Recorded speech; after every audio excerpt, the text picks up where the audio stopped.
Let's Mike News at 6. Let's mike अब तक की खास खबरों के साथ मैं महेश सिंह। सुप्रीम कोर्ट ने दिल्ली एनसीआर में ग्रीन पटाखे चलाने की इजाज़त दे दी है। सीजेआई बीआर गवई ने कहा है कि हमें बैलेंस अप्रोच अपनाना होगा, लेकिन पर्यावरण के साथ समझौता नहीं करेंगे। हम कुछ शर्तों के साथ ग्रीन पटाखे चलाने की इजाज़त दे रहे हैं। सुप्रीम कोर्ट के आदेश के मुताबिक दिल्ली एनसीआर में 18 से 21 अक्टूबर तक ही पटाखे चलाने की परमिशन होगी।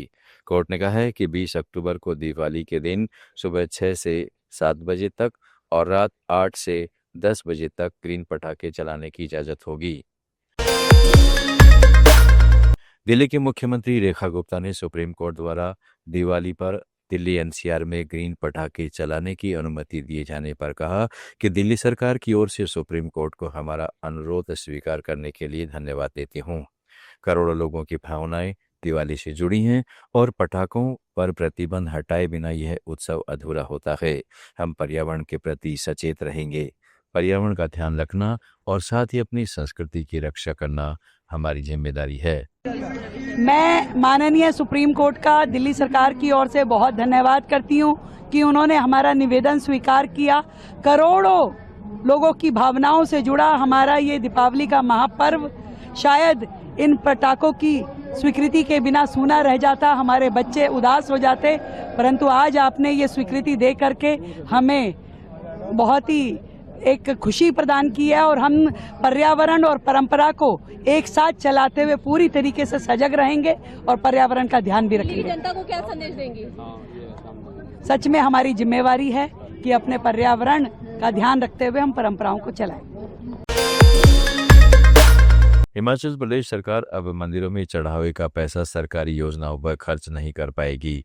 हाईकोर्ट ने दान की धनराशि का दुरुपयोग रोकने के लिए एक जनहित याचिका का निपटारा करते हुए यह महत्वपूर्ण फैसला सुनाया है। जस्टिस विवेक सिंह ठाकुर और जस्टिस राकेश कैंथला की खंडपीठ ने कहा कि दान की राशि सड़कों, पुलों, सार्वजनिक भवनों के निर्माण पर खर्च नहीं होगी। जो काम सरकारों द्वारा कराए जाते हैं और मंदिरों से जुड़े नहीं हैं, उन पर मंदिरों का बजट खर्च नहीं होगा। कोर्ट ने कहा है कि दान की रकम से मंदिर कमिश्नर व मंदिर अधिकारी को वाहन भी नहीं खरीदे जा सकेंगे।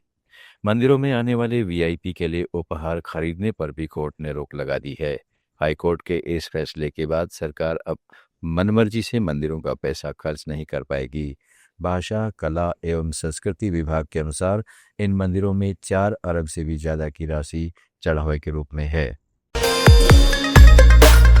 संयुक्त राष्ट्र में भारत के स्थायी प्रतिनिधि पारुथानेनी हरीश ने बताया कि भारत को 2026 से 2028 के कार्यकाल के लिए संयुक्त राष्ट्र मानव अधिकार परिषद में 7वीं बार चुना गया है।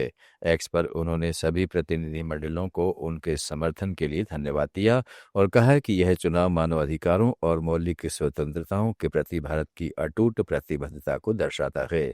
भारत का 3 वर्ष का कार्यकाल 1 जनवरी 2026 से शुरू होगा।